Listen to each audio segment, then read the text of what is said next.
ओम शांति। कल हमने आत्मा की वास्तविकता के बारे में समझा था।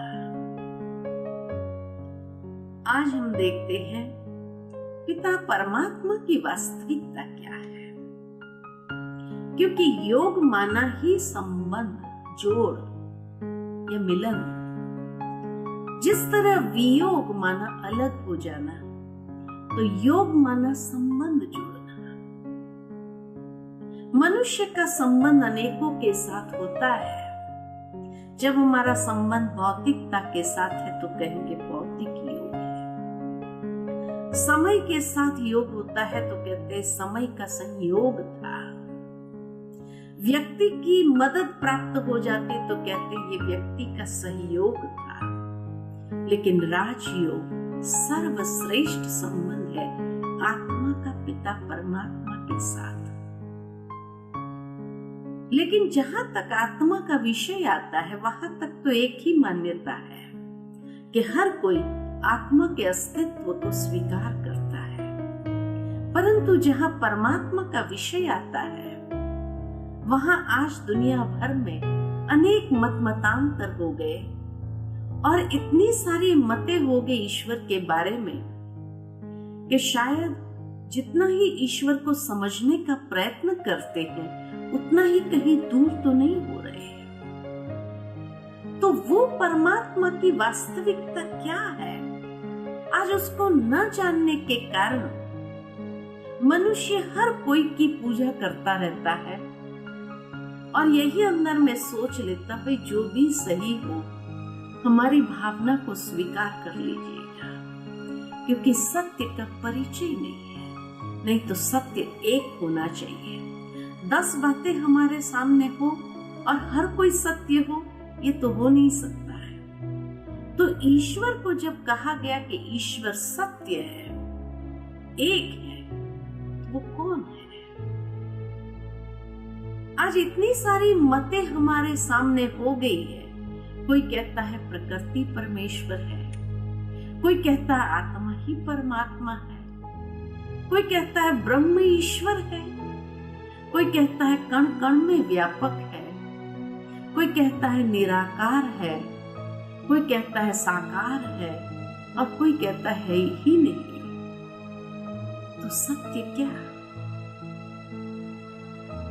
ये नहीं कि ब्रह्मा कुमारियों ने जो कहा क्या उसको मान लेना है, नहीं। आज हमें आपको मत नहीं देंगे ईश्वर के बारे में, लेकिन आज हम आपको एक कसौटी देंगे जिस पर आप अपनी मान्यता को कस कर देखो सत्य है, नहीं तो सत्य को प्राप्त करने का प्रयत्न करना। और ये कसौटी है 5 बातें कि ईश्वर उसको कहा जाता है। पहली बात, जो सर्वधर्म मान्य, जिसको सभी धर्म वाले ईश्वर के रूप में स्वीकार करे उसको कहेंगे सत्य। दूसरा, परमेश्वर उसको कहेंगे जो सर्वोच्च शक्ति, जिसके ऊपर कोई नहीं होना चाहिए। तीसरा, परमेश्वर उसको कहेंगे जो सर्वोपरि हो, अनेक चक्रों से जो ऊपर है। चौथा, परमेश्वर उसको कहेंगे जो पर होते हुए भी सर्वज्ञ है, ज्ञाता है। और 5वां, परमेश्वर उसको कहेंगे जो सर्व गुणों में अनंत हो। अब ये 5 बातें किसके साथ लगती है? तो जिस तरह एक पक्षी का पिता पक्षी है, पशु का पिता पशु है, मनुष्य का पिता मनुष्य है, तो आत्मा का पिता परमात्मा है। आत्मा का स्वरूप हमने देखा ज्योति पुंज है, तो उसके पिता का स्वरूप भी तो वैसा ही होना चाहिए कि वो भी ज्योति पुंज हो। जिसकी मान्यता हिंदू धर्म में ज्योतिर्लिंगम के रूप में की गई है। ज्योतिर्लिंगम यानी जो ज्योति का स्वरूप है।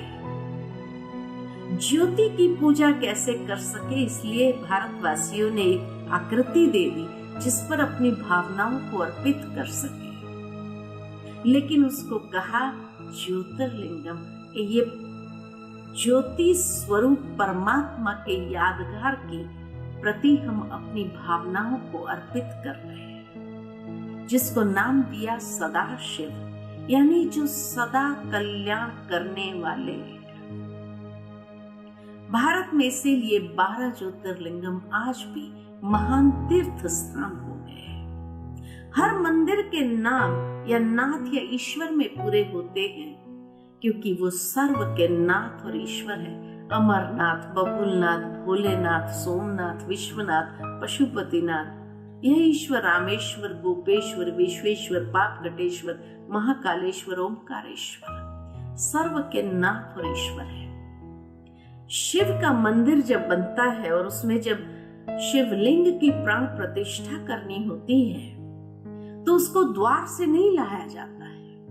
हमेशा ऊपर का गुंबज नहीं लगाया जाता, ऊपर से उतारा जाता है। अर्थात ये स्पष्ट है कि परमात्मा एक ही है जो अवतरित होते हैं। इसीलिए ऊपर से शिवलिंग को उतारा जाता है और उसकी प्राण प्रतिष्ठा की जाती है।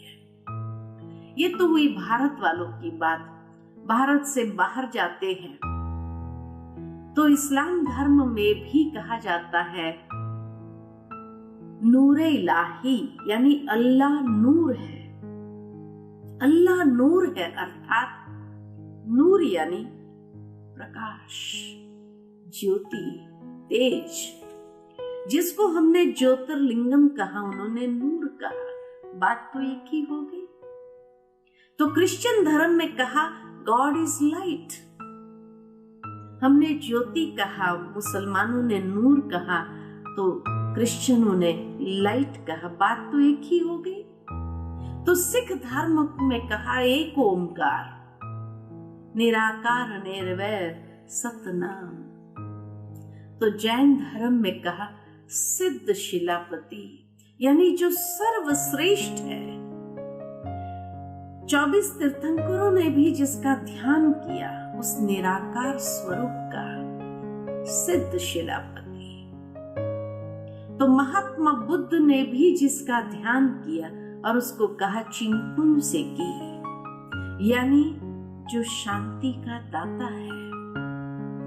निराकार शिवलिंग की तरह का स्वरूप होता है, जिसके ऊपर वो अपना ध्यान करते हैं, मेडिटेशन करते हैं। और पारसी धर्म में कहा अखंड ज्योति स्वरूप।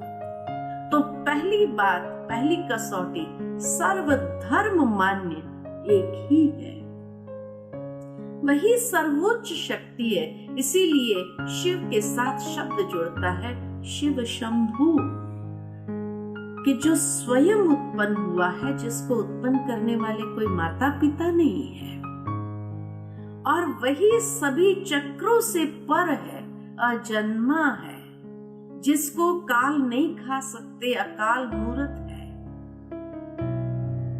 जो अकर्ता भोगता है, अव्यक्त पुरुष है, दुख हरता सुख करता है, इसलिए उसको हरि भी कहा गया है। और पर होते हुए भी सर्वज्ञ है, ज्ञाता है। इसलिए शिवलिंग के ऊपर 3 लकीर लगाई जाती, जो आदि मध्य अंत का ज्ञाता है।